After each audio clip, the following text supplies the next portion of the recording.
Bismillahirrahmanirrahim, në emër të Allahut mëshiruesit, mëshirbërësit.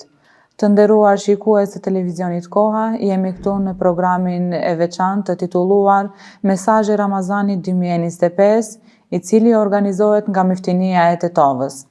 Sot në emisionin ton kemi teologen Hafize Azra Salihi, njëkohësisht edhe studente në vitin e 2 të Fakultetit të Shkencave Islame Shkup. Tema me të cilën do të flasim ne sot është netët e fundit të Ramazanit.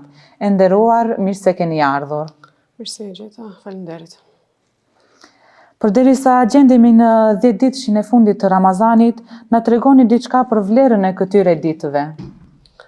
A'udhu billahi minash shaitanir rajim. Bismillahirrahmanirrahim. Padyshim që falënderimi takon vetëm Allahut të Madhëruar, vetëm atë adhurojmë dhe vetëm prej tij ndihmë dhe falje kërkojmë. Allahu xhaleshanuhu këndon e udhëzon dhe s'ka kush që e humb, dhe kën e humb s'ka kush që udhëzon. Besojmë dhe deklarojmë që vetëm Allahu është fuqi plot, dhe besojmë dhe deklarojmë që vetëm Muhamedi alayhis salam është rob dhe i dërguari i tij. Salavatet dhe selamet qofshin mbi të, mbi familjen e tij të pastërt, mbi shokët e tij besnik dhe mbi të gjithë ne. Si fillim, ju përshëndes me përshëndetjen e ngrohtë islame. Assalamu alaikum wa rahmatullahi wa barakatuhu. Paqja dhe mëshira e Allahut qoftë mbi të gjithë ne. Në fillim, falenderojmë Allahun fuqi plot, i cili na mundësoi të arrijmë këtë Ramazan dhe i lutemi atij që të na mundësoj të arrijmë edhe shumë Ramazane të tjera inshallah. Allahu i lartësuar ndalloi disa muaj nga disa muaj të tjerë, ndalloi disa ditë nga ditët e tjera dhe gjithashtu edhe disa net nga netët e tjera. Si fillim, ndalloi muajin e Ramazanit, i cili është muaji më i shenjtë nga muajt e tjerë, në të dalloi netët më të shenjta, 10 netëshin e fundit, dhe në të përfshihet edhe neta e kadrit, e cila është neta më e mirë se 1 muaj. Andaj, ne si besimtar, këto periudha kohore të cilat Allahu xhaleshanuhu na i ka dhuruar neve si dhuratë për ne, duhet që të shfrytëzojmë në maksimum, të bëjmë vepra sa më të mira e kështu me radhë. Ne si robër të gjithë kemi magasitë tona, andaj duhet që në këtë periudhë kohore duhet që të shfrytëzojmë dhe të punojmë në maksimum. Muaji Ramazanit apo agjërimi në të na është bërë obligim nga ana e Allahut fuqiplot. Dhe për të kemi ajetin kuranor në të cilën Allahu xhaleshanuhu thotë: Bismillahirrahmanirrahim. Ya ayyuhalladhina amanu kutiba alaykumus siyamu kama kutiba alal ladhina min qablikum la'allakum tattaqun. O ju të cilët keni besuar, juve u është bërë obligim agjërimi ashtu siç ishte obligim të atyre para juve, në mënyrë që të bëheni sa më të devotshëm. Sa i përket muajit të Ramazanit, komplet është vetëm mëshirë dhe rahmet. Mirëpo, 10 ditë që i fundit është në veçantë. Andaj vlera e tyre në këto 10 ditë kanë vlerë shumë të madhe, për shkak se edhe vetë dietarët kanë diskutuar se cila është më e vlefshme, 10 ditë që i fundit në muajin e Ramazanit apo 10 ditë që i parë në muajin Dhulhixhe.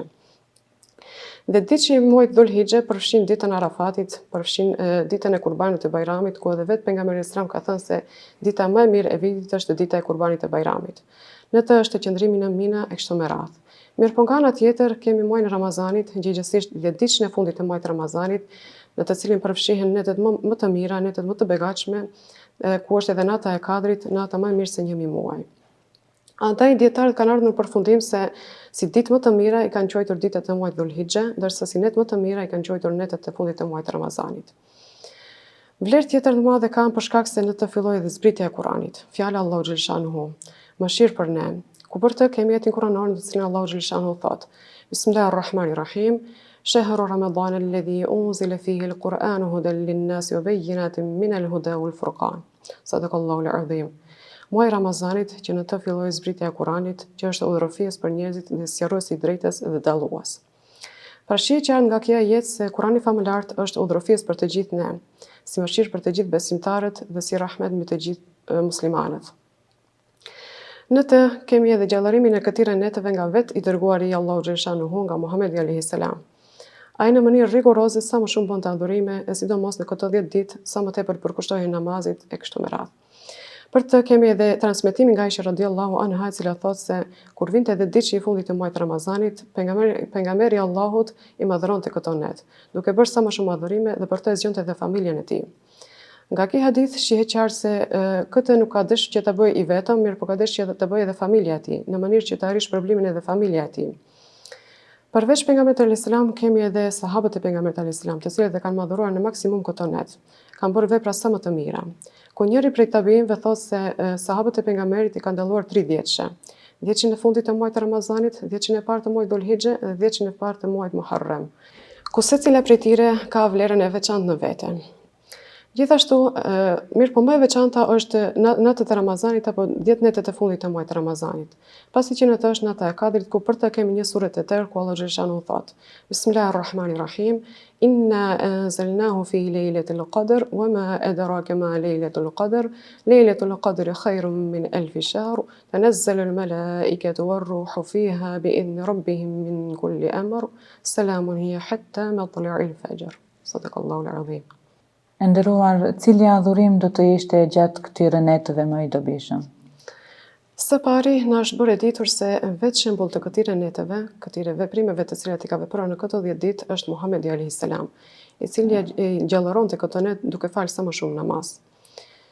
Gjallëronte këto net duke bërë sa më shumë adhurime. Mirë, po përveç namazit kemi edhe adhurime të tjera të cilat janë të pranuara dhe njëkohësisht të dashura tek Allahu xhaleshanu, ku ne do të mundohemi të bisedojmë disa prej tyre. Si pikë të parë kemi pra adhurimet obliguese ose ndryshe farzet, të cilat janë 5 kohë të namazit, ku secili prej besimtarëve duhet që t'i falë ata dhe në kohët të tyre. Përveç se duhet gjatë Ramazanit të bëhen në këto 5 kohë, duhet edhe jashtë Ramazanit, duhet që të mos lehen 5 kohët e namazit nga çdo besimtar. Përveç adhurimeve obliguese kemi edhe adhurimet nafile, apo ndryshe adhurimet vullnetare, si që janë namazi taravis, namazi natës, namazi duhas, namazi paraditës e kështu me radhë. Sa i përket namazit të taravis, namazi taravis është sunet nga i dërguari Allahu xhaleshanu dhe gjithashtu që është bërë gjenerat pas gjenerate. Për të kemi edhe një hadith të pejgamberit alayhis salam të cilin thotë: kush falet gjatë Ramazanit dhe shpenzon në shpërblimin e tij, atij konsiderohet të gjithë gjunahet e falura. Dietarët kanë rënë në diskutim se në këtë hadith ka të bëjë më tepër për namazin e taravis, pa më tepër ka të bëjë për këtë namaz i cili është vetëm në muajin e Ramazanit. Ku edhe Imam Nevawiu ka thënë për këtë hadith se ky hadith është më tepër për faljen e namazit të taravis dhe të gjithë dietarët kanë mendimin se është i pëlqyer ky namaz. Namazi i taravis është namazi i cili falet vetëm në muajin e Ramazanit. Dhe ata duhet që ta falim së bashku me imamin deri në rekatin e fundit. Këtu kemi edhe një hadith tjetër ku pejgamberi alayhis salam thotë: kush e fal namazin e taravis së bashku me imamin deri në rekatin e fundit ka arritur shpërblimin sikur është falur natën. Nga kjo e shohim qartë se në qoftë se falim namazin e taravis deri në momentin e fundit, pra deri në rekatin e fundit, është sikur jemi falur tërë natën. Prej tyre, adhurim tjetër më i pëlqyer gjatë muajit të Ramazanit, gjithsesi gjatë ditëve të fundit të muajit të Ramazanit, është edhe leximi i Kuranit famëlar. Ku për të kemi edhe shembull Xhibrili alayhis salam, i cili çdo natë të Ramazanit spriste nga qielli dhe lexonte Kur'an para Muhamedit alayhis salam. Leximi i Kuranit është qetësim për shpirtrat dhe qetësim për zemrat tona. Ku për të kemi edhe ajetin koranor në të cilin Allahu xhaleshanu thot: Bismillahirrahmanirrahim, innamal mu'minuna alladhina idha dhukira Allahu wajilat qulubuhum wa idha tuliyat 'alayhim ayatuhu zadatuhum imanan wa 'ala rabbihim yatawakkalun. Besimtarët e vërtet janë ata të cilat kur përmendet emri i Allahut, zemrat e tyre friksohen dhe kur lexon ajetet e tyre, zemrat e tyre, besimi i tyre shtohet dhe sa më shumë bëhen të devotshëm. Nga ajeti që e qartë se leximi i Kuranit qetëson shpirtrat, qetëson zemrat tona. Andaj leximi i Kuranit është i vlefshëm në përgjithësi, mirë po gjatë leximit i Kuranit, gjatë faljes së namazit është i vlefshëm në veçantë.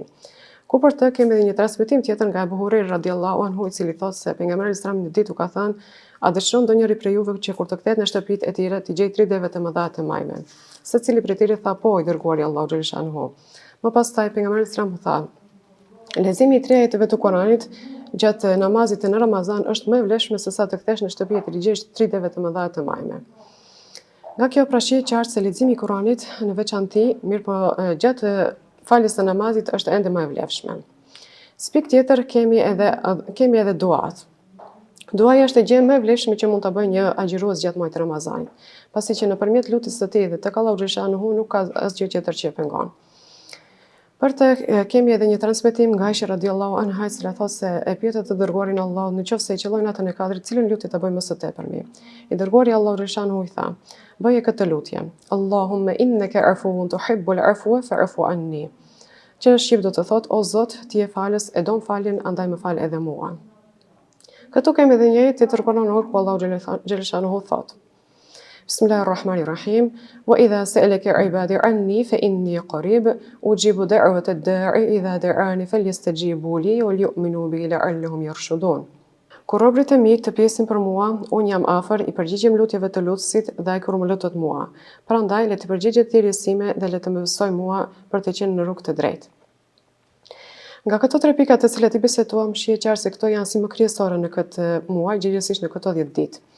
Andaj, çdo besimtar duhet që sa më tepër të falë namaz dhe sa më tepër të zgjat qëndrimin e këmbë duke lexuar më tepër Kur'an dhe të zgjat qëndrimin në sejdë duke bërë më tepër lutje. Pikë tjetër kemi edhe dhikret të cilat bëhen gjatë këtij muajit, dhikret më të shenjta pra. Andaj Allahu xhaleshanuhu nuk ja ka dhënë secilit këtë mundësi, secilit këtë dhuratë që të përmend emrin e tij. Pas kësaj kemi edhe itikafin e cila është sunet nga i dërguari Allahu xhaleshanuhu, ku dhe vetë ai e ka predikuar, gjithashtu edhe gjeneratat pas tij. Pikë tjetër është edhe e kërkim falje apo istighfari, të cilin e kërkon çdo besimtar gjatë muajit Ramazanit. Pas itikafit kemi edhe sadakan të cilën duhet të bëjmë në Ramazan, apo ku edhe vetë shembull të kësaj kemi të dërguarin Allahu xhaleshanuhu, i cili ishte më bujari gjatë tërë jetës së tij, mirë po në Ramazan në veçantë. Pikë tjetër është edhe istighfari apo kërkim falje tek Allahu xhaleshanuhu. Secili prej neve si robër të Allahu xhaleshanuhu kemi gabime. Andaj kërkimi falje tek Allahu xhaleshanuhu është më e pëlqyeshme. Ku edhe kemi një hadith të pejgamberit alayhis salam i cili thotë tuba, që do të thonë pra përgëzim për ata robër të cilën në fletoret e tyre janë të shënuar më tepër istighfari. Një transmetim tjetër thuhet se Iblisi thotë, unë u shkatrova jetën atyre me gjina, ndërsa ato më shkatrohen mua me thënien la ilaha illallah dhe sa më shumë istighfar. Pra nga kjo është qartë se sa më tepër istighfar, aq më tepër shkatrojmë shejtanin. Këto janë disa pika të cilat mund të bëhen gjatë këtyre 10 ditëve, ku secila është më e mirë se tjetra. Andaj ne si robër duhet që më kryesori është që të mos na kalojë koha kot së koti dhe të mundohemi që të bëjmë puna sado që të vogla të jenë ato dhe të mos i nënversojmë edhe nëse janë sa një kokë e hurmës. Ku për të kemi edhe një hadith tjetër të cilin pejgamberi sa më thotë: le të frikësoni Allahut qoftë edhe sa një gjysmë e hurme. Nëse nuk mund ta bësh këtë, atëherë bëj me fjalë të mira. Nëse nuk ke mundësi as këtë ta bësh, atëherë dil para vëllaut tënd me fytyrë të buzëqeshur. Nderuar, më herët e përmendet se në këtë 10 ditëshin e fundit gjendet edhe nata e Kadrit.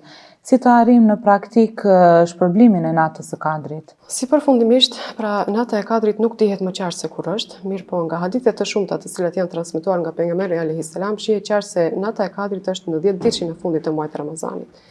Andaj ne këto 10 ditë duhet që të përkushtohemi në maksimum që nëse na qellon nata e Kadrit, atëherë të na gjej duke bërë adhurime të mëshumta. Pikë së pari duhet që ta pastrojmë zemrat tona me një jetë të pastërt. Andaj pika tjera të cilat duhet t'i veprojmë është se duhet ta falim namazin e taravis të kompletin dhe gjithashtu edhe namazin e natës. Të kërkojmë sa më tepër istighfar tek Allahu xhaleshanuhu, të japim sa më tepër sadaka, sado që të jetë e vogël ajo. Gjithashtu të lexojmë sa më tepër Kur'an, të themi sa më shumë lutjen Allahumma innaka afuwun tuhibbul afwa fa'fu anni. Që në shqip do të thotë, o Zot, ti je falës e don faljen, andaj më fal edhe mua. Gjithashtu edhe dhikret duhet që t'i bëjmë sa më tepër në këto 10 ditë, ku dhikret më të pëlqyera tek Allahu xhaleshanuhu janë subhanallah, elhamdulillah, Allahu akbar, la ilaha illallah. Pra fjalët më të dashura janë këto tek Allahu xhaleshanuhu. Duhet që sa më tepër të mundohemi të largohemi tubimeve të kota, tubime të cilat mund të çojnë në gibet. Duhet që në këto 10 ditë të mundohemi sa më tepër të largojmë telefonat nga pjesa e jonë e jetës, përveç se kësaj ato janë bërë virusit më të madh të kohës në kohët e sotshme. Gjithashtu të shojmë sa më shumë dhikrin la ilaha illallah wahdahu la sharika lah, lahul mulku wa lahul hamdu wa huwa ala kulli shay'in qadir. Gjithashtu duhet që sa më tepër të jemi të sinqertë, të bëjmë adhurime të sinqerta e kështu me radhë. Në fund, cili do ishte mesazhi juaj për shikuesit tanë? Mesazhi apo këshilla për të gjithë ne është se të mos e lejmë kohën të na kalojë kot së koti. Mirë po të jemi prej atyre të cilët garojnë në punë të mira, sado që të vogla të jenë ata. Dhe duhet që sa më tepër të bëjmë adhurime të sinqerta, duhet sa më tepër të bëjmë dhikre të sinqerta, dhe nëse është edhe fundi i jetës sonë këtu, atëherë le të na gjej duke bërë sa më tepër adhurime. Dhe si përfundim, falenderojmë Allahun fuqiplot, i cili na mundësoi të arrijmë këtë Ramazan dhe i lutemi që vetëm atij të na mundësoj të arrijmë edhe shumë Ramazane të tjera, inshallah. Amin, inshallah. Ju faleminderit për këshillat dhe shpjegimet e vlefshme, si dhe juve shikues për kohën që ndat me ne. Lutim Allahun xhaleshanuhu që të na pranojë agjërimin ton, lutjet dhe ibadetet tona. Deri në takimin ton të radhës, u selamu aleikum.